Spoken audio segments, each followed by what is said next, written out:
Arratsaldeon, eskerrik asko etortzeagatik. Gaurkoan da lehenengo saioa, bai, berrirakurtzen zikloarena. Berrirakurtzen zer da? Proposatu diegu 8 gonbidaturi, bere guk asko estimatzen ditugulako, bai bere balio artistikogatik edo kazetaritzagatik edo bere iritziengatik asko estimatzen ditugulako, liburu baten berrirakurketa egitera. Eta gaur zikloa hasteko Alberto Moyano dago gurekin. Ezagutuko duzue batzuk Diario Baskoko kultur kazetaria eta bere blogagatik ere ezaguna, el Jukebox bezala. Decía que hoy presentamos el ciclo Releyendo, en el que hemos propuesto a 8 personas que estimamos por su valía artística o por sus opiniones o por lo que sea en ese sentido, que nos hagan una relectura de un libro, una relectura libre en la que harán lo que les plazca. Y entonces pues empezamos con Alberto Moyano, que es periodista cultural del Diario Vasco, conocido también por su blog El Jukebox y el libro que nos trae hoy a releer o a la que intentará hacer una relectura acompañado de Beñat Sarasola es La promesa de Dürrenmatt. Besterik gabe, pues. Kaixo, Arratsaldeon, buenas tardes. Aquí en en cada uno de los relecturas haremos una pequeña presentación del invitado, que yo ya he comentado una cosa, yo lo haré un poquito más extenso. Después comentaré un poco el libro para quien no lo haya leído, un pequeño resumen de más o menos de qué aspectos tiene más relevantes. Y después, esta vez haremos en formato de charla o de entrevista entre Alberto y yo. Como ha dicho John, Alberto es periodista en el Diario Vasco, en la sección de cultura y supongo que muchos de vosotros lo conoceréis por sus trabajos, en sus reportajes, entrevistas, entre otras cosas, entrevistas a escritores también, que después a lo mejor comentaremos sobre ellos. También escribe 2 columnas los sábados y los lunes, me parece, en el Diario Vasco también. Y también es conocido, como ha dicho John, por su blog del Jukebox, que seguro que algunos de vosotros sois fans, como otros muchos como yo también, que es bastante sorprendente, por otro lado, con cuánta frecuencia escribe el blog, porque prácticamente todos los días escribe algún texto. También es muy activo en Twitter, para los que tengáis Twitter, que es @eljukebox. También muy interesante en sus textos, sus tweets ahí en Twitter. He dicho que es periodista, pero me atrevería a decir también que en un sentido extenso se puede considerar escritor, porque desde mi punto de vista, si leemos los textos que escribe en el blog, van más allá de una mera descripción de hechos o algo similar. Y es curioso, probablemente hoy en día tenemos una concepción un poco estrecha o más estrecha de la literatura que hace unos años, porque recientemente me topé con un libro de 1972 que se llama Euskal Literatura Hirurogeita hamabi, de la editorial Lur, donde dirigía este libro Gabriel Aresti, y allí estaban integrados muchos textos de varios escritores de literatura vasca.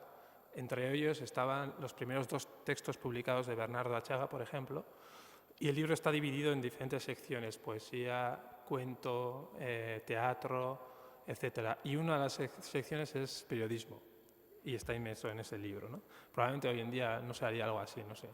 En todo caso, como decía, por eso digamos que el periodismo también se puede reivindicar como un género, depende cómo se trate, dentro de la literatura. Por otro lado, también en una charla digital de los que se hacían antes en Diario Vasco, que creo que ahora ya no se hacen o se hacen menos. De fútbol sí se hacen, vale. Pues de cultura ya no se hacen, o a Alberto no le hacen, pero en una época sí que se hacían. Y me acuerdo que alguien le preguntaba a Alberto a ver cuándo iba a escribir su primera novela o algo así. Y no me acuerdo exactamente cuál fue la respuesta, porque antes he estado buscando en el Google y no he encontrado, pero me acuerdo, mi recuerdo era que, bueno, que no decía que no exactamente, es decir, que no, digamos, decía que era posible que algún día, de alguna forma, escribiera alguna novela. Es decir, es cuando, más o menos como cuando le preguntan hoy en día, para hacer un símil, por ejemplo, a Eduardo Madina, al político, si se va a presentar a las primarias y al PSOE, pues siempre dice que sí, que no, pues ahí en medio, ¿no? Pues la respuesta fue, yo creo que parecida. Bueno, dicho esto, todo esto para justificar que desde mi punto de vista Alberto se puede considerar tanto periodista como escritor ya, aunque no haya escrito ninguna novela. Pasemos, bueno, a la pequeña presentación de La promesa de Friedrich Dürrenmatt, que yo no había leído antes de que Alberto lo hubiera elegido, y la verdad es que yo personalmente lo he leído con mucho gusto. Es una novela de 1958 que, bueno, dentro del género de la novela negra, aunque entrecomillado, porque La promesa tiene como subtítulo Requiem por la novela policíaca. Es decir, bueno, después comentaremos lo que implica todo esto, ¿no? Dürrenmatt era un escritor suizo que, entre otras cosas, por ejemplo, estaba inmerso en un grupo de escritores junto con probablemente el escritor suizo más importante o más famoso del siglo XX, que es Max Frisch. Es, bueno, autor de, entre otros, Homo Faber o Montauk. Y por otro lado, la novela ha tenido dos adaptaciones cinematográficas que después comentará algo Alberto sobre ello. La novela es una novela negra, como decía antes, pero es una novela peculiar porque comienza de alguna forma con una primera persona que podía ser un trasunto del escritor, del propio Dürrenmatt, que va a dar una conferencia sobre novela negra precisamente a una ciudad, y comenta cómo fue todo muy aburrido y que la gente no les interesó demasiado. Pero después de la conferencia se encuentra en un bar con bueno, un ex policía, un ex agente de la ciudad. Y a partir de ahí comienza lo que sería la novela negra, porque, digamos, el policía le cuenta una historia real, supuestamente, que le sucedió a su cuerpo, ¿no? Y esa historia cuenta cómo encuentran un cuerpo de una niña en un bosque, muerta, y empieza la investigación a partir, sobre todo, de un agente que se llama Matei, que es el protagonista de esa historia.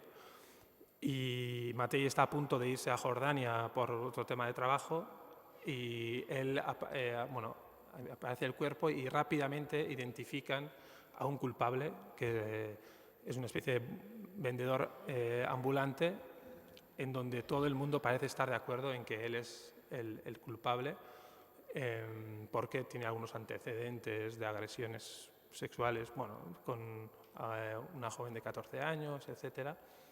Y tanto el pueblo como el alcalde, como prácticamente otros agentes de la policía, parecen estar todos de acuerdo en que es él. Y finalmente él confiesa el crimen, pero de seguida se suicida. Y se da el caso por cerrado. Pero Matei, de alguna forma, le queda esa duda y emprende él solo una nueva investigación, intentando buscar el que él cree el verdadero criminal, ¿no? Porque está convencido, por una especie de corazonada o algo así, que no fue el vendedor ambulante el criminal. Y empieza él solo, aparte totalmente del cuerpo policial. Eso es, resumiendo más o menos, lo que sería esta novela, ¿no? Y bueno, he hecho más o menos esta idea. La primera pregunta que le quisiera hacer a Alberto es, bueno, solamente la pregunta más obvia, que es ¿por qué has elegido este libro, o las razones por las cuales... Vale. Bueno, pues lo primero, muchas gracias a Beñat y muchas gracias a los que habéis venido a dar la charla, a escuchar la charla. Bueno, pues ya le comentaba antes a Beñat que cuando te dicen elige un libro para hablar sobre él, bueno, pues, por lo menos en mi caso, tenía algo decidido uno seguro cada 5 minutos. Iba cambiando, pensaba los pros, los contras, bueno, me decidía continuamente por uno y como decisión inamovible, pero que inmediatamente la cambiaba.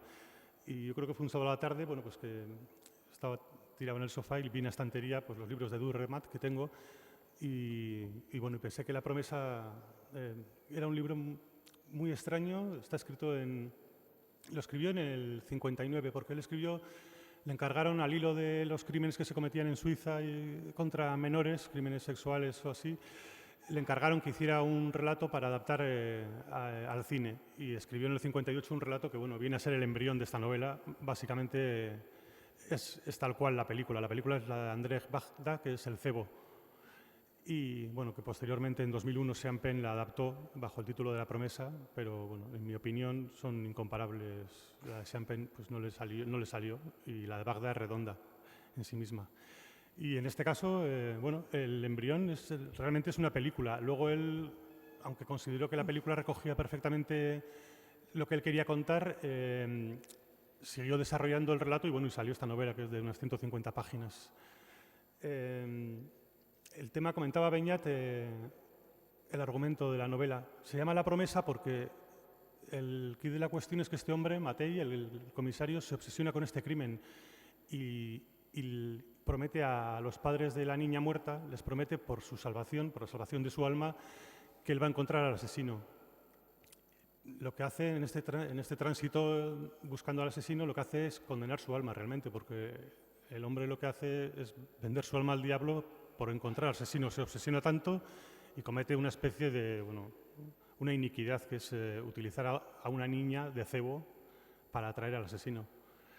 Y bueno, la idea se la dan unos niños, ve a unos niños pescando en el río y un niño le explica cómo se pesca. Le dice que para atrapar a determinados peces, cada pez tiene sus características y hay que buscar el lugar propicio y el cebo propicio, y no hay más secretos.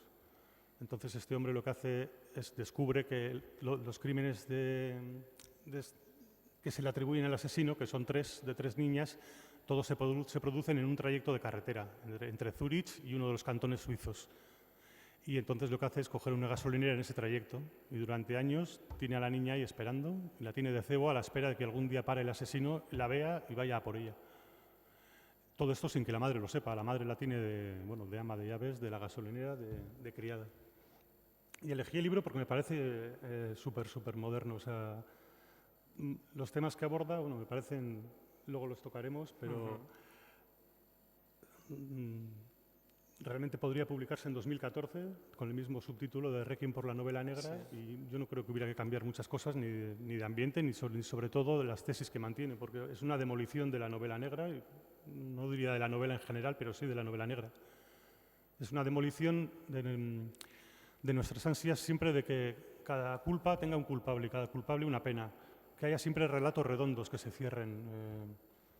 Esto también, en mi opinión, podría valer también para lo que se está llamando el relato compartido, el relato vasco y todo eso, ese afán que tenemos de que al final todo tenga una estructura lógica que explique por qué se hizo y que se hizo mal y el que hizo mal fue castigado.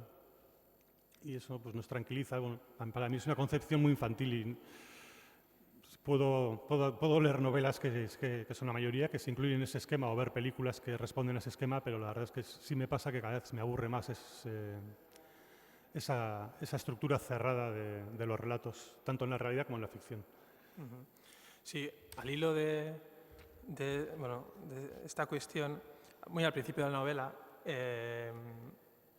comentaba cómo la primera persona se topa con este policía y el policía le comenta varias cosas, le cuenta la historia, pero antes realiza una especie de crítica sobre los escritores de novela negra, ¿no? O novela policíaca.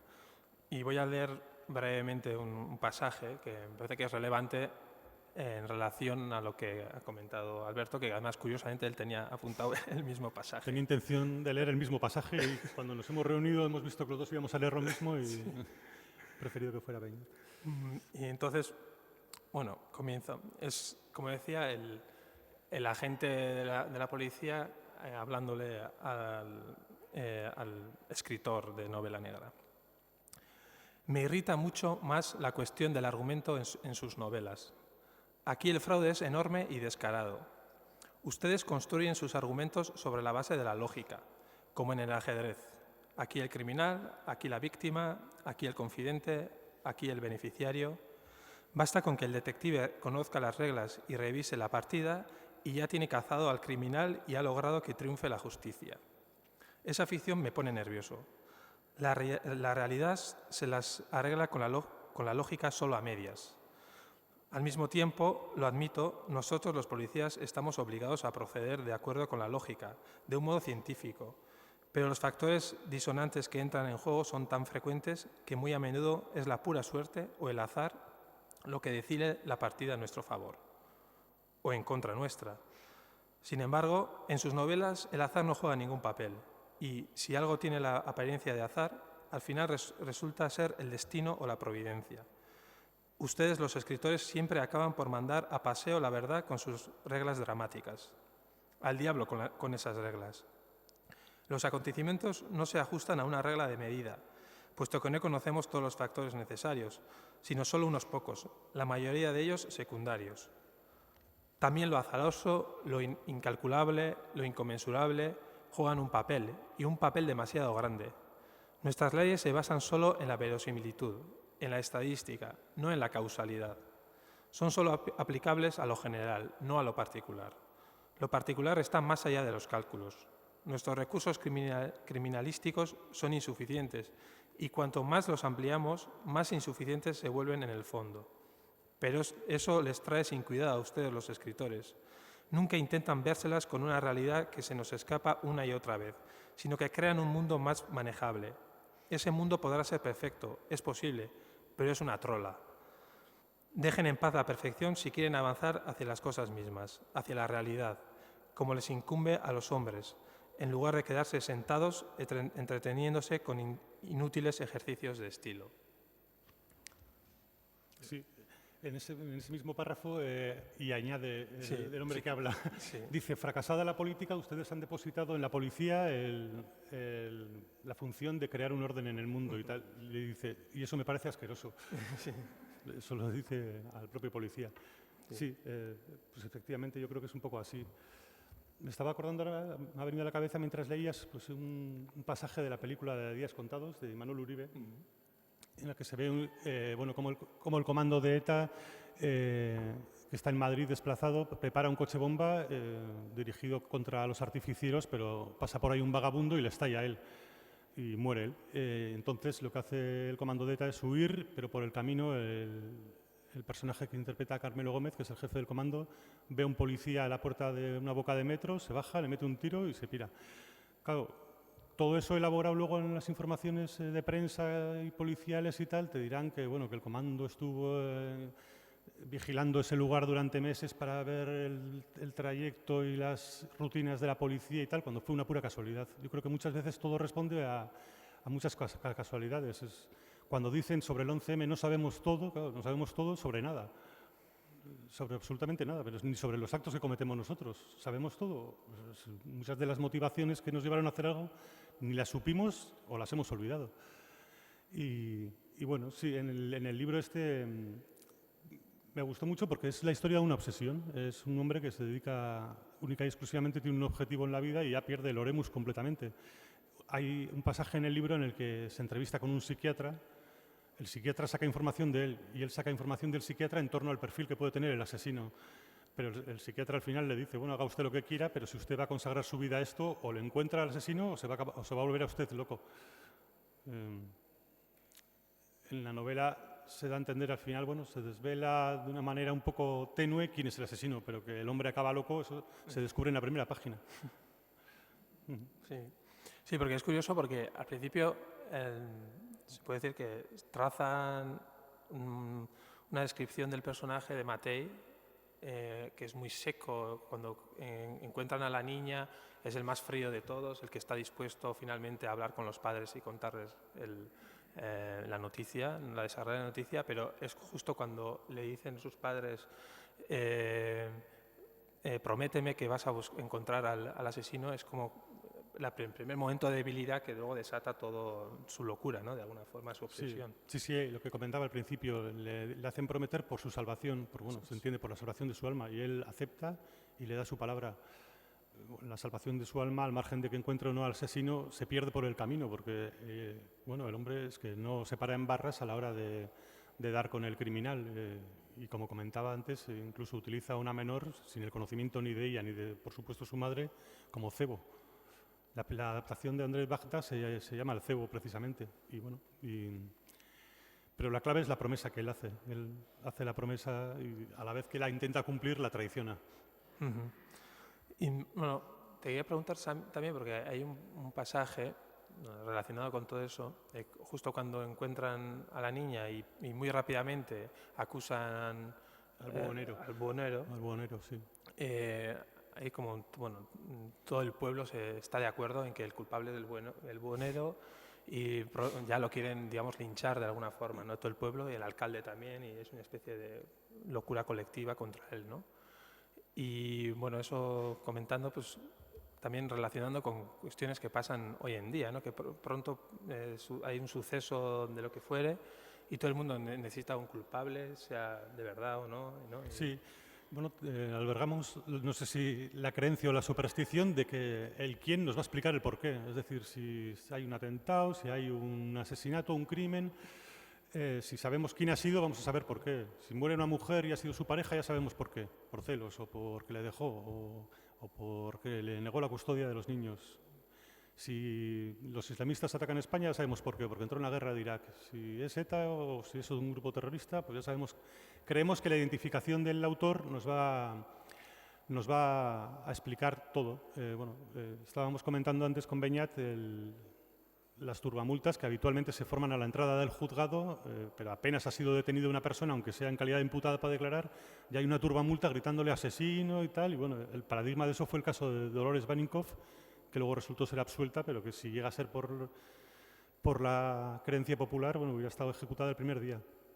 Sobre este tema, Durremat tiene una obra de teatro que también se ha adaptado varias veces al cine, incluso el cine africano lo ha adaptado, ¿no? Muchos pueblos se han sentido identificados con esa pieza, que es una obra de teatro que se titula La visita de la vieja dama. Es la historia de una señora anciana, podrida de dinero, que vuelve al pueblo del que salió cuando estaba embarazada de un señor que no se quiso hacer cargo del niño. Entonces la señora le propone al pueblo que maten a ese señor que le dejó embarazada y que se desentendió de ella. Y que entonces se ocupará del pueblo y, como es un pueblo en decadencia, se ocupará de rehabilitar la industria, de darle esplendor y tal al pueblo. Y efectivamente, al principio la gente lo ve como una propuesta absolutamente indecente y acto seguido empieza a encontrar explicaciones que justificarían matar a ese hombre, que se lo merece. ¿Por qué? Porque convertimos la conveniencia, la argumentamos y lo que es una pura transacción económica la convertimos en un acto de justicia. La gente empieza a elaborar el pueblo que ese hombre realmente merece morir, no porque la señora nos vaya a dar dinero, que bienvenido sea, sino porque merece morir y tal. En ese sentido, Durremat yo creo que era bastante perspicaz en cuanto al comportamiento de la masa de los colectivos, vaya. Sí, es un pasaje, yo creo, clave en la novela, ¿no? Y aquí también vemos como al principio con el buhonero, digamos, más que da la sensación que los policías mismos que lo interrogan tienen más interés en que él admita el crimen que buscar la verdad, ¿no? De alguna forma es por eso que comenta, ¿no? Todo el interés es en encontrar, además, el sustituto de Matei, que es el que investiga, es un joven policía que va a estar en ascenso y sería su primer gran caso. Entonces, cuanto antes quiere resolver el caso y la sensación que da es eso, ¿no? Que da igual un poco la verdad. Sí. Hay casos reales de eso. Un crimen sin criminal carece de interés, se olvida inmediatamente. Yo no sé si aquí os acordaréis de un incidente que hubo en la calle Aldamar con un cochecito, un juguete, que le habían puesto alguien había puesto un dispositivo con pólvora en el interior, lo recogieron en el cuarto de baño de un bar, el padre se lo dio a su hijo y cuando estaba dentro del coche explotó y con tan mala suerte que una pieza de hierro le segó la yugular a su abuela y le mató, a la abuela que le tenía en brazos al niño. y es un tema absolutamente olvidado porque nadie lo reivindica. Es decir, en el momento en que pasó, cada sector de la sociedad intentó llevar el asco a su sardina y unos dijeron guerra sucia y los otros dijeron cale borroca. La Archancha dijo es un juego de rol. Bueno, no hay ninguna prueba que respalde ninguna de las tres tesis, pero bueno, se cerró el tema y se olvidó y fuera. Pero bueno, al hilo de este tipo de cosas, de crímenes sin autor, o sin un autor claro, reconocible y creíble, como es el caso, por ejemplo, de Pasolini. Moravia, en el entierro de Pasolini, dijo una frase que ahora mismo no la tengo aquí a mano, pero que si la podéis recuperar por ahí, que andará por internet dando vueltas, supongo, pues os invito a leerla, ¿no? Al hilo de la afrenta que supone, al margen de que le hayan matado a una persona, no saber por qué y no saber quién. Y bueno, yo creo que nosotros todos aspiramos siempre a cerrar el relato, cuanto más rápido mejor, y porque nos tranquiliza mucho. Y claro, al pueblo, en el caso de la novela, que haya sido el buhonero, bueno, le da una tranquilidad terrible, porque tienen a un paria al que castigar y encima dan por cerrado el periodo de los crímenes a las niñas, con lo cual todos respiran tranquilos. Encima el buhonero prácticamente estás indefenso porque no tienen Completamente, ningún sí. entorno. Es un... En la novela la policía dice, bueno, vamos a interrogarle y tal, pero para ver si confiesa. Y de hecho el hombre confiesa, pero lo de interrogarle lo consideran un trámite porque ya está declarado culpable ya. Sí, sí.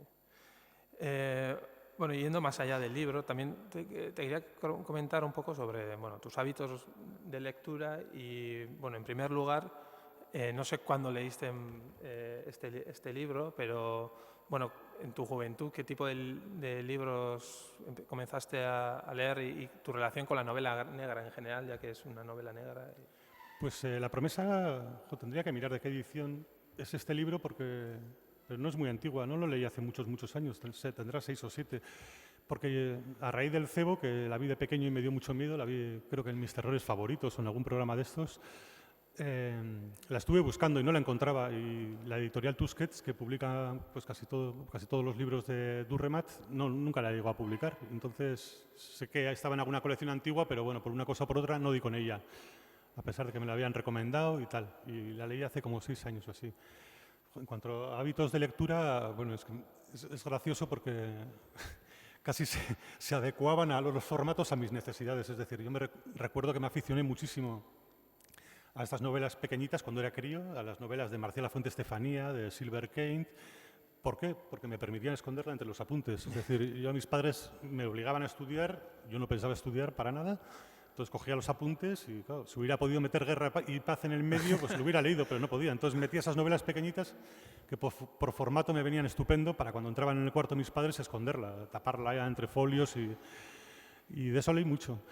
Y luego también me estaba acordando, claro, que antes de ser redactor de Cultura, bueno, siempre he leído siempre, pero antes de ser redactor de Cultura estuve 9 años en la sección de cierre, claro, y trabajaba pues de 7 de la tarde a 2 de la mañana.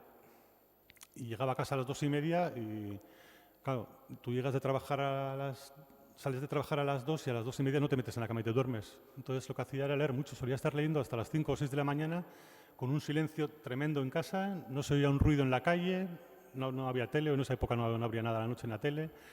Y recuerdo que era una época en que me cundió muchísimo porque leía libros, pero como una máquina, vamos. Me ponía a leer, me daban las 5:30 tranquilamente.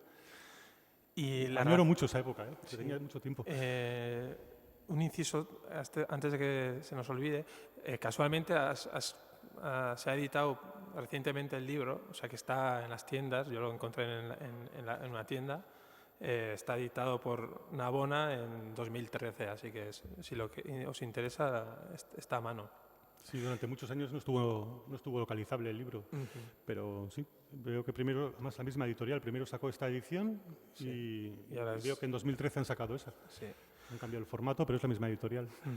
Y te quería también, bueno, en relación con el cine, la literatura y el cine, porque también es muy aficionado al cine, en alguna entrevista te leí que como que el cine te interesaba cada vez menos o tendías más hacia las series y veías más novedad en las series o en la literatura que en el cine, ¿no? Bueno, pues, se ha convertido ahora en un lugar común, ¿no? Decir que el mejor cine está haciendo las series, que yo no estoy de acuerdo porque no creo que sean los mismos géneros. Además es muy curioso porque muchos críticos se tiran un año diciendo que las series son el mejor cine que se está haciendo hoy en día y luego llega el Festival de Cine y para denostar una película dicen esto es un telefilm. Entonces, ¿en qué quedamos? O sea, o un telefilm es el superlativo de buenísimo o es un peyorativo. El cine, hombre, sí, reconozco que me aburre y cuando digo que me aburre, sobre todo si miro los gustos de taquilla, o sea, películas como por ejemplo, que recuerdo, Gravity, es que me parece indigna de que se esté dirigida a un público adulto. O sea, me parece indigno y me deja perplejo que un público adulto, claro, con 12 años me hubiera encantado, creo, pero es que no sé, yo, a mis 40 y tantos, de verdad que me tiré toda la película probando que era el 3D, quitándome las gafas, bueno, haciendo la lista de la compra mental. O sea, yo creo que hay, bueno, si hablamos del cine americano, una crisis de guionistas tremenda. Que es curioso lo que está pasando ahora con la película esta de 8 apellidos vascos, que yo no recuerdo una película ni americana, ni española, ni europea, ni de ningún tipo en el que los guionistas hayan salido a la palestra en primera fila y el director haya quedado en segunda fila. No recuerdo que haya pasado nunca, porque el guionista siempre es el gran desconocido. Todo el mundo atribuye toda la película al director, cuando sin guión no hay película. Y me ha hecho gracia estos días viendo que, bueno, que Borja Coveaga y su compañero San Juan están siendo entrevistados por tierra, mar y aire y tal, mientras Martínez Lázaro está como si fuese... Lo único que sirve el director en esta película está siendo para atribuirle todos los errores. Es decir, las escenas más flojas se explican porque Martínez Lázaro es el director y tal. Qué pena que no lo dirigió Borja Coveaga. Y bueno, yo creo que uno de los problemas que tiene el cine es eso, que no valora el trabajo del guionista. De ahí que Hollywood hoy en día viva de remakes, adaptaciones de cómics y adaptaciones de novelas, secuelas de series y cosas así. Tienen básicamente un problema tremendo de creatividad. Y sin embargo, en las series es curioso, sí son muchas veces los guionistas los más conocidos que los directores de las series, ¿no? Sí, porque este fenómeno de las series empezó en el momento en el que gente que tenía una historia que contar terminó haciéndose productora también de la propia serie, porque no veían, incluso igual fueron directores en algunos episodios de la primera temporada o lo que fuera, porque no veían forma sino de sacarlo adelante. Pero básicamente se convirtieron en productores. Bueno, y después también te quería preguntar sobre, bueno, tu trabajo como periodista. Has tenido la ocasión de entrevistar a muchos escritores, ¿no? Y, bueno, ¿cuál ha sido la experiencia? Si recuerdas, bueno, siempre se suele comentar que a menudo sucede que uno tiene idolatrado o, bueno, es muy fan o le gusta mucho un escritor, después cuando lo conoce personalmente, pues, digamos, cae del pedestal rápido. Sí. No sé si ¿te ha sucedido cosas así o, bueno, cuál ha sido tu experiencia? Huyo de entrevistar a escritores que me gusten mucho, o sea, pero huyo y además ya he conseguido habilidades para no entrevistarle ni modo alguno. Es que si le entrevisto, mi tendencia va a ser empezar a preguntarle cosas que solo me interesan a mí, o a gente que se haya leído toda su obra, o minucias, o detalles con los que yo me he quedado y que a mí me tienen igual obsesionado, pero que seguramente al lector no le interesa nada. Prefiero entrevistar a escritores, bueno, pues sí, que me gustan, que me leo, por supuesto, su libro, le entrevisto y tal, pero con distancia. Pero, por ejemplo, cuando vino el presidente del jurado del Festival de Cine, Paul Auster, yo veía que me iba a caer la entrevista. O sea, yo estaba aterrado porque no quería entrevistarle, no me interesaba su papel como director de la película que había hecho para que protagonizara a su hija, ni su papel como presidente del jurado y tal, y no quería hacer la entrevista. Y si luego encima resulta un borde, es que claro, se carga mi biblioteca, o esa parte de la biblioteca. No me aporta nada. A mí me gustan sus libros y yo no quiero conocerle. Bueno, en el caso de Paul Auster me inventé la artimaña de contarle a mi jefe que esto es mucho más interesante que lo haga Arkaitz Cano, que es su traductor al euskera y tal. Y sí, vale. Y le mandamos a Arkaitz Cano, porque si no veía que me caía del tema a mí. Pero la verdad es que en general no me gusta. La última vez así que entrevisté a alguien cuya obra admiro mucho, era que comentábamos, era el director de cine Claude Lanzmann, el director de SOA, bueno, no sé si habéis visto. Vino aquí pues, hace 3 años o 4 para presentar su libro de memorias, que era La Liebre de la Patagonia. Y la verdad es que es un personaje infernal para tratar y muy difícil de entrevistar, absolutamente engreído, bueno, está pasado de rosca ya completamente. Y las preguntas que me hubiera gustado hacerles, yo tenía un tiempo delimitado para preguntarle y tenía que hacerle unas preguntas más generales pensando un poco en el interés del lector del Diario Vasco, que no tiene por qué conocer tampoco su obra bueno, le hice unas preguntas muy generales que a mí no me interesaban y seguramente le estaba aburrido de responder.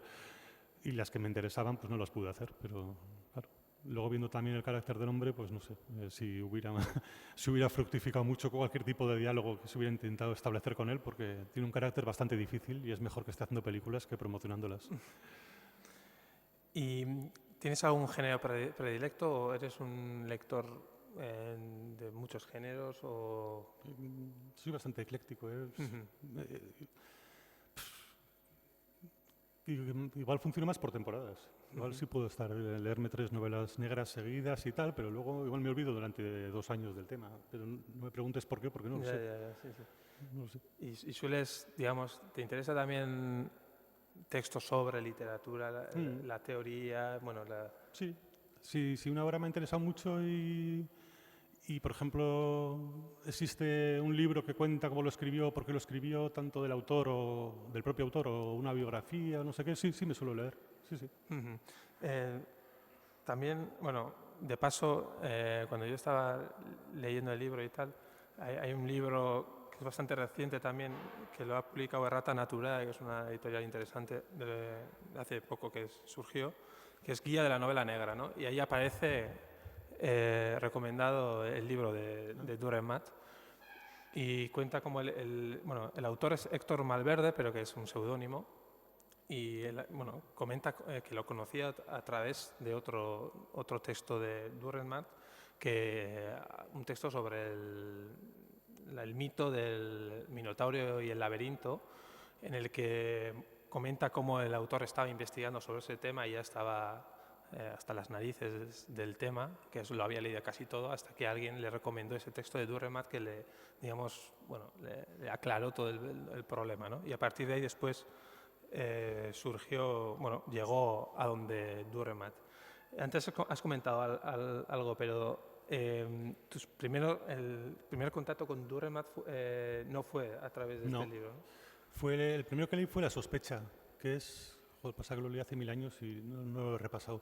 Es la historia de un señor que ingresa en un hospital, hablo de memoria, ingresa en un hospital y no sé si un enfermero o un médico sospecha que esta persona que ingresa en el hospital, que además ingresa creo que con un cáncer de estómago bastante terminal, pues algún médico por algún indicio sospecha que es un médico nazi, de los que experimentaron en los campos de concentración. Ese fue el primer libro que leí de Dürrenmatt. Y después has leído más... Sí, leí, bajo el título de La muerte de Piglia, me parece que se agrupó unos relatos cortos Tusquets y no me gustaron. Y sin embargo, también leí luego la obra de teatro esta que comentaba, La visita de la vieja dama, y sí, me parece un texto magistral. Yo creo que todo el mundo debería leerlo. Y me llama mucho la atención como cuando una historia es buena, le toca igual a un asiático, a un africano. La obra de teatro esta que comento ha sido representada, yo creo que en los 5 continentes y versiones cinematográficas existen ambientadas en aldeas de África, pues del escaso cine africano que hay. Yo he visto una versión africana de esta película y me llama la atención que un señor suizo en el año 48 escribe algo que toca tan de cerca, toca tan lo íntimo de una sociedad que es aplicable incluso si se sienten identificados los habitantes de un pueblo de cualquier país centroafricano, por ejemplo. Pero es curioso porque tampoco es un autor muy conocido, ¿no? Ya te digo, durante mucho tiempo esta misma novela que estamos comentando estuvo ilocalizable. Es un tema de modas. Supongo que Dürrenmatt no es una persona mediática, no tiene mucho que vender que venderse como personaje. Su fotografía es la de un señor anodino, no sé si andará por ahí. Y su biografía pues también es la de un señor de letras y parece más bien hijo de su época. Es decir, aunque él se desmarcó un poco de las corrientes de la época, comentabas antes Max Frisch, que estaba mucho más ideologizado que él. Yo creo que él no, y eso le ha permitido seguir siendo moderno. Pero lo cierto es que, aquí tenemos una edición del año pasado de La promesa. Es decir, estos autores que yo creo que sí conservan una valía, no sé por qué, luego vuelven como un yo-yo. O sea, se alejan, desaparecen, pero acaban volviéndote. Puede ser al hilo de una adaptación cinematográfica o puede ser por el afán de alguna editorial de recuperar obras perdidas. Sí. De hecho, por cierto, Max Frisch se cita al final de la novela así de pasada, pero se cita. También te quería preguntar sobre... Max Frisch, que además que yo creo que también está como en el olvido. No sé si habrá muchos libros en las librerías de él. No, sí. Pero al hilo de la novela de Seizar Vitoria Sí, Martutene, que bueno, Max Frisch tiene una obra de Max Frisch tiene un papel importante, pues supongo que se reeditará, nos habrá reeditado o estará al caer. Sí, sí, sí. También Montauk es el libro que Eso él es. comenta, ¿no? Tampoco es uno de sus libros más conocidos de No, Frisch. de hecho, yo creo que también durante años en las librerías de Donosti tú podrías patearte las 4 o 5 principales y no encontrar ninguna obra de Max Frisch. Y bueno, ya para ir acabando, antes de entrar, dejaros una ronda de preguntas para los que queráis. También quería preguntarte sobre últimas lecturas al margen de esta. ¿Cuál ha sido, en los últimos años, si hay algún autor o alguna obra que te haya interesado especialmente, alguna corriente, si existiera, o si Joder, ¿me pillas? podrías recomendar, o no sé si recuerdas algo? Bueno, ya lo he recomendado ya por tierra, mar y aire, pero la obra de Manuel Carrer, que el último libro es el de Limonov. Manuel Carrer es un escritor francés que al final él empezó siendo el escritor que quería ser y ahí fracasó y luego luego realmente ha aceptado ser el escritor que realmente es, que es un escritor que solamente sabe hablar de sí mismo y de la vida que le rodea o utilizar las vidas que conoce para terminar hablando de sí mismo. Bueno, es un gran ególatra y tal, pero pues también te ofrece un tipo de relatos no cerrados, ciertamente con su componente, el componente absurdo que conlleva la vida, es decir, no una lógica implacable, sino a veces sí, a veces no. Y bueno, pues recomiendo Limonov, recomiendo De vidas ajenas, que era la anterior, recomiendo una novela rusa que me gustó mucho. Pues es un escritor de los que he descubierto los últimos años, de los que más me ha gustado. ¿Querías comentar alguna cosa más sobre libros? Se me ha quedado antes pendiente de lo que comentabas de escribir, que si iba a escribir o no. Bueno, la verdad es que el poco tiempo libre que tengo es que siempre va a ganar mi afán por leer que por escribir. O sea, me gusta muchísimo más leer que escribir. Y luego además me pasa otra cosa que sí me da salida en el blog, que es que tú en el blog escribes una cosa y la asignas y fuera. Si escribiera el post y lo guardara 24 horas no hubiera publicado ni uno porque no me gustan. O sea, si lo releo al cabo de una hora, o sea, es que no me gusta. De hecho muchas veces saldré con alguna errata y tal porque soy incapaz de releerme, porque si lo releo lo borro. Entonces, pues sí. Bien. Bueno, no sé, hay una ronda, tenemos tiempo ahora para... Espera. Sí. Como las charlas estas, bueno, ya hemos hablado de cine y tal, tienen un componente de relacionarlo con otras artes. Después de leer el libro La promesa, llegó a San Sebastián una exposición que es de fotografías de un policía suizo, de la época en la que Dürrenmatt escribió La promesa, que se llama Arnold Odermatt. Este señor, que se expuso en la sala Oquendo, sacaba fotografías de accidentes de tráfico. Despojaba la fotografía, es decir, no aparece ninguna víctima, no aparece sangre, no sabe si el conductor iba borracho, iba a gran velocidad o no. Lo único que él sacaba era el coche como quedaba tras darse la gran chufa. Como estamos pocos, si queréis pasároslo y echar un ojo, porque son como esculturas las fotos. Y me acordé mucho de Dürrenmatt por el componente que tiene la película de la carretera controlada suiza y la misma época. Sí, y al final tampoco vamos a revelar todo el argumento, pero al final hay un accidente que es determinante en la película. Así que sí, es una coincidencia. Sí. Un tanto... Sí. Pues era un policía de tráfico que durante años y años y años se dedicó a sacar fotos de los coches accidentados. Y realmente parecen esculturas. Bueno, esto lo pones en Arco, muchas de esas obras, y colarían. Sí.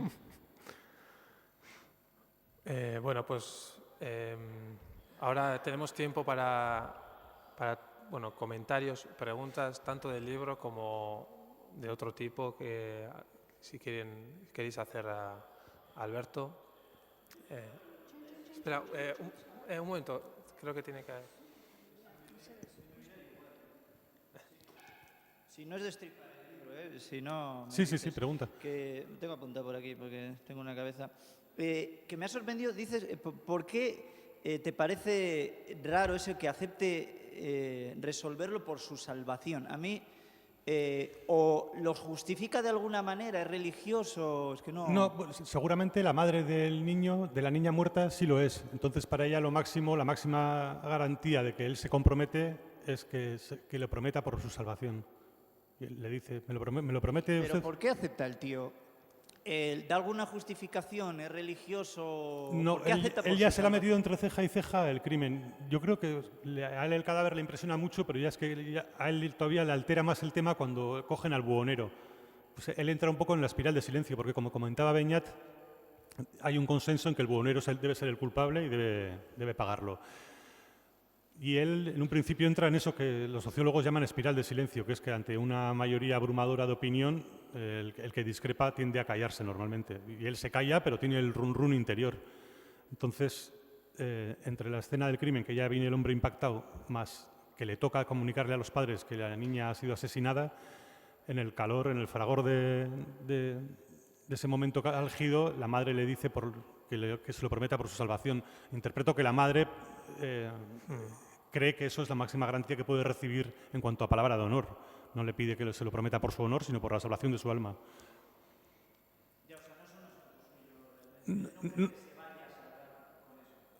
No, él cree que le va a encontrar, ¿eh? Sí, sí, si le hubieran dicho, me lo promete por su honor, sí, al margen de que crea en su honor o no. Me lo promete por su salvación, al margen de que él sea ateo o no, él está absolutamente convencido que va a encontrar al asesino. Entonces, le da igual que se lo hagan prometer por Snoopy, por su salvación, le da completamente igual.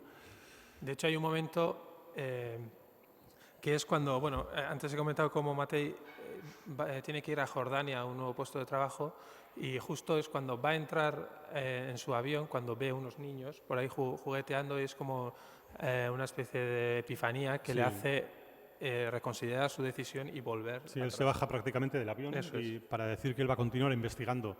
La policía, por supuesto, ya ven que este hombre se está deteriorando mentalmente y le mandan al psiquiatra, bueno, incluso le tienen apartado de la investigación porque la dan por resuelta con la muerte con el suicidio del buhonero, que previamente había confesado el crimen, y le ofrecen reintegrarse a la policía pues, precisamente en la unidad de tráfico, pero es que él dice que no, que él va a seguir encontrando y que muchas gracias, no necesita ser policía para seguir buscando al asesino.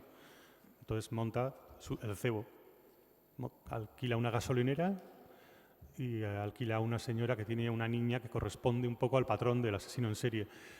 Y se dedica, bueno, él confía mucho en la época de vacaciones, porque claro, el resto del año tiene que llevar a la niña al colegio. La lleva y en cuanto acaba el colegio la trae corriendo para ponerla en una gasolinera para que todos los que paran a cargar el depósito la vean y en caso de que el asesino la vea, pues se la marque como objetivo.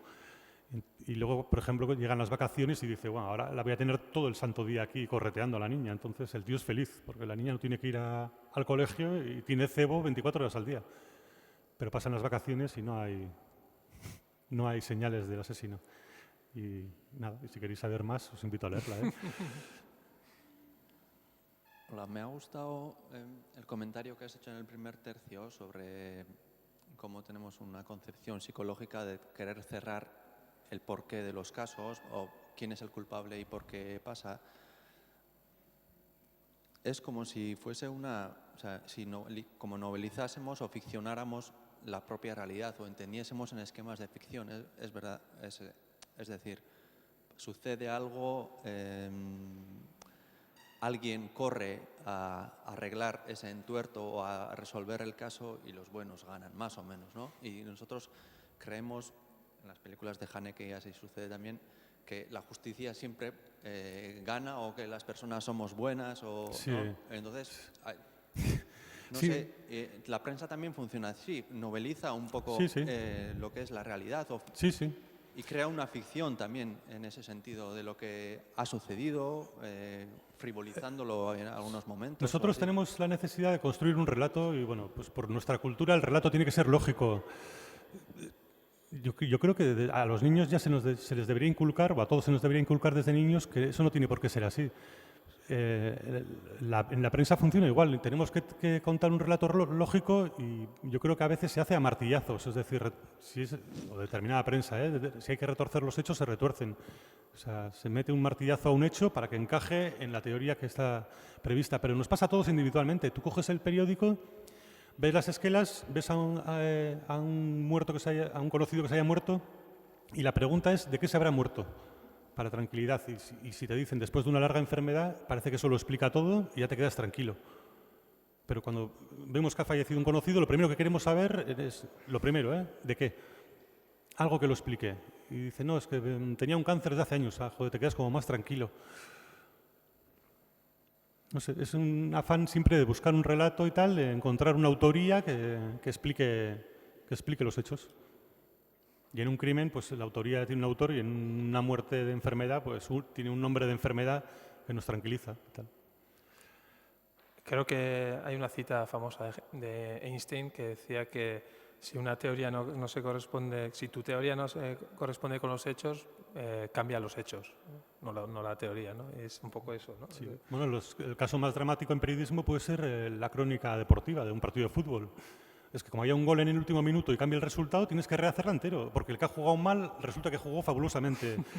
El que hasta entonces le estabas poniendo verde es la revelación de la temporada. O sea, cambia de arriba abajo un gol en el último minuto. Pero cambia todo el partido, no cambia el resultado o el instante del último minuto. Cambia todo el partido. Toda la lectura que hagas del partido, o sea, el que no paró de fallar resulta que estuvo escondido reservándose para el último minuto y todo respondió a una estrategia y tal. O sea, es el caso más dramático en periodismo por las horas a las que suelen ser los partidos. Te obliga a cambiar toda la crónica.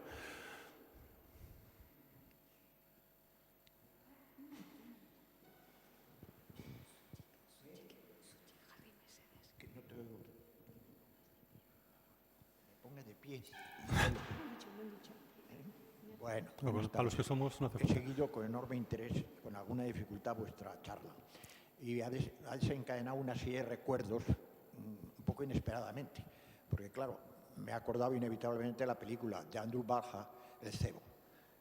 También la otra es la de Sean Penn, pero Sí. yo creo que el blanco y negro del cebo primitivo era la espléndida. Y con una singularidad, que tenía el personaje importante, interesante, era el sacamantecas, era el asesino.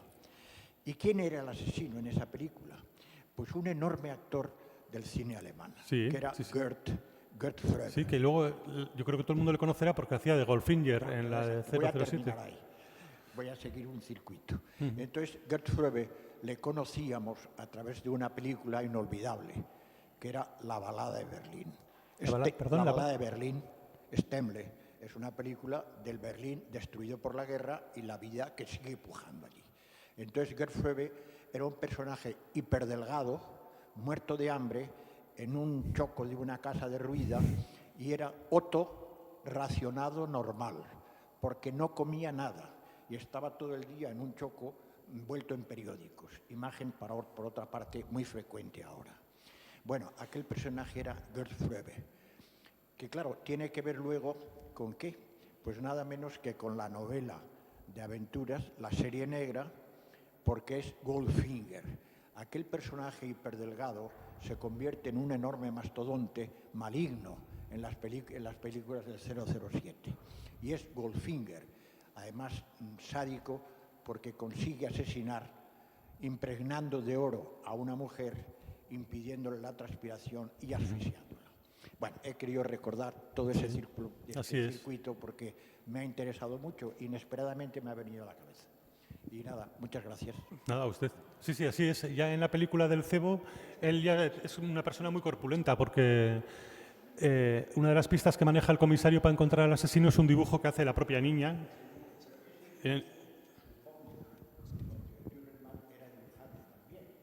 Probablemente Sí. ese magnífico dibujo, que es el sacamantecas que está ofreciendo como unos bombones Erizos, a una niña. porque Es un la dibujo niña dibuja infantil. erizos, pero son bombones, son como Ferrero Rochers, son bombones con puntas.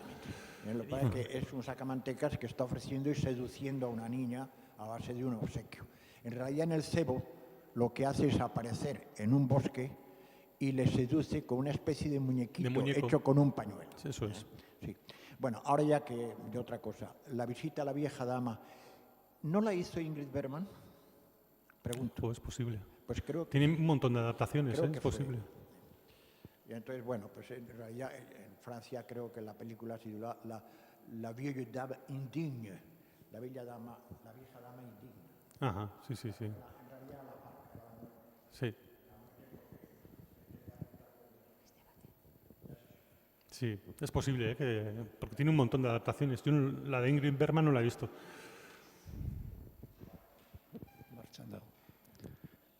Hola, no, simplemente quería decir que los lectores escaldunes también le tenemos a Durrenmatt, está traducido La avería, Machura, por Xavier Mendiguren, y yo pues quería aprovechar para lanzar el órdago y a ver si nos animamos o alguien se anima a traducir La promesa, que yo creo que es Muy bien.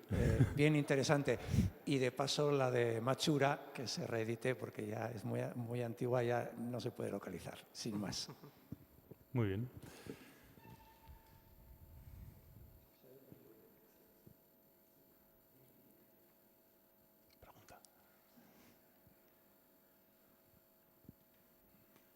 Bueno, no sé si hay alguna pregunta más. Bueno, pues si no, pues sí. Al final hay...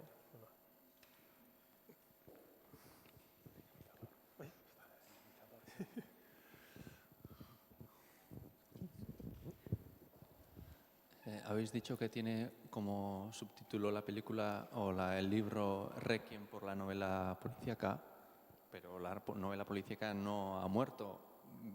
Ha tenido un nuevo auge ahora con la nórdica y con muchas series de televisión. ¿Qué hay en el fondo de lo que nos gusta o buscamos en una novela policíaca, socialmente, psicológicamente? ¿O qué es lo que funciona en ese relato para que sea tan reproducido? Supongo que muchas cosas, pero la novela policíaca, claro, también hay de dos tipos. Yo creo que además se ven muchos escritores que empiezan escribiendo un tipo de novela y al final el mercado les empuja a otra. ¿A cuál? A la de la serie, a la del inspector fijo.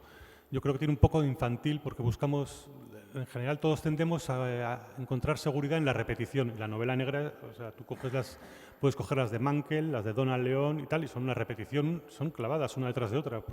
Y no digamos las de Lorenzo Silva y su pareja de guardias civiles imaginarios. Son la repetición. Yo creo que bueno, hay un tipo de lector o hay un tipo, o todos somos así en determinado momento, en un verano o en una semana que no te apetece enfrascarte en mayores historias, que buscamos la seguridad. ¿Y la seguridad dónde la encontramos? En la repetición de un esquema preestablecido que sabemos cómo empieza, cómo va a seguir y cómo termina. Pero somos felices ahí, instalados en ese esquema cerrado. A mí la verdad es que como lector de novela negra me interesa, por ejemplo, más, bueno, me gustan muchísimo Chandler, Dashiell Hammett, pero me interesan, por ejemplo, muchísimo alguien que no repetía el esquema, que es Jim Thompson, que escribió muchas novelas consideradas en su momento pulp, baratas y tal, y bueno, yo creo que sobrevive y no... Pero era una persona que escribía de sus demonios interiores y que eran básicamente los mismos y él los adaptaba a argumentos distintos, pero sus novelas no responden a un esquema para nada, son muy distintas, muy distintas, así como las de Chandler, que son brillantísimas, no tanto la de la legión de imitadores que ha generado, pues las de Chandler son un esquema cerrado. Y realmente muchas veces te haces un lío absoluto con los personajes. Yo creo que hasta el autor, ¿no? Hay una anécdota durante el rodaje de la adaptación de la primera novela de Chandler, que es El sueño eterno, que creo que estaba de guionista Follner y le llamó al director para decirle, oye, no tengo ni medio claro quién es el que mata al chofer. Y realmente en la película quedó sin resolver. En la película te la cuentan, claro, hay una ensalada de muertos de miedo, de culpables, de cómplices, y no se resuelve quién mata al chofer. Pero bueno, a nadie le importa, la película sigue siendo maravillosa.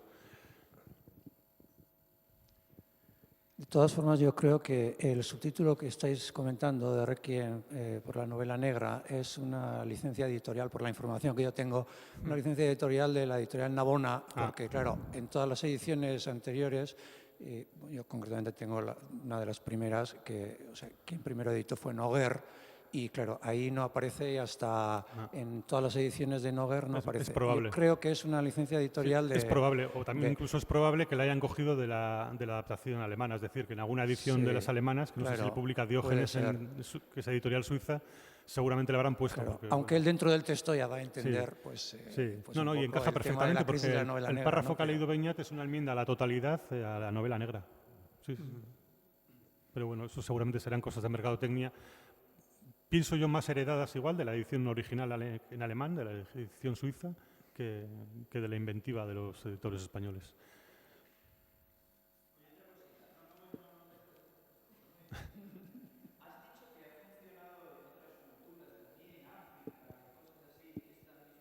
Esta no, la de la visita de la vieja dama. Es una obra de teatro. La que he comentado antes, de la dama que vuelve a su pueblo. No, me refería a la obra de teatro que he comentado, la de la señora que vuelve y exige que el pueblo mate a su antiguo pretendiente. Pero bueno, pienso que es una historia que podría funcionar. Cuando lo leas el libro ya comentaremos. La promesa no tengo noticia. La obra de teatro de la otra sí.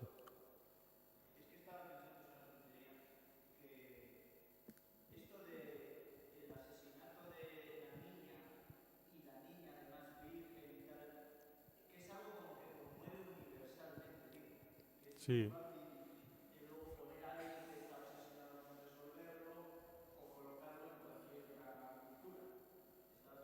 Sí, sí, sí. Yo creo que, vamos, la historia...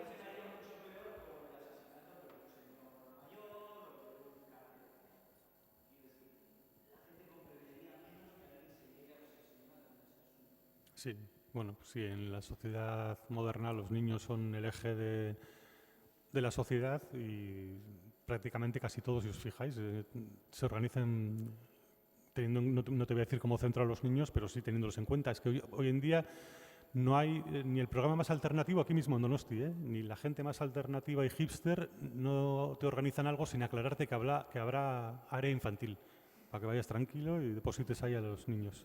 Hasta los más alternativos y punkis y tal, que habrá talleres infantiles como para que el padre vaya tranquilo y esto. Pero yo creo que la historia hoy en día, o sea, la historia tal cual, más allá de la existencia de, por ejemplo, coches y unas carreteras con un cierto tráfico de vehículos, podría funcionar en Asia, en Bangkok, la historia tal cual la cuentan. De hecho, me parece más difícil que se mantenga actual una historia de hace 60 años que lo vaya a ser por una cuestión de kilómetros. Me parece que a día de hoy el mundo ha cambiado más en los últimos 60 años que el cambio que puede haber de aquí a Argentina. Yo creo que somos más parecidos.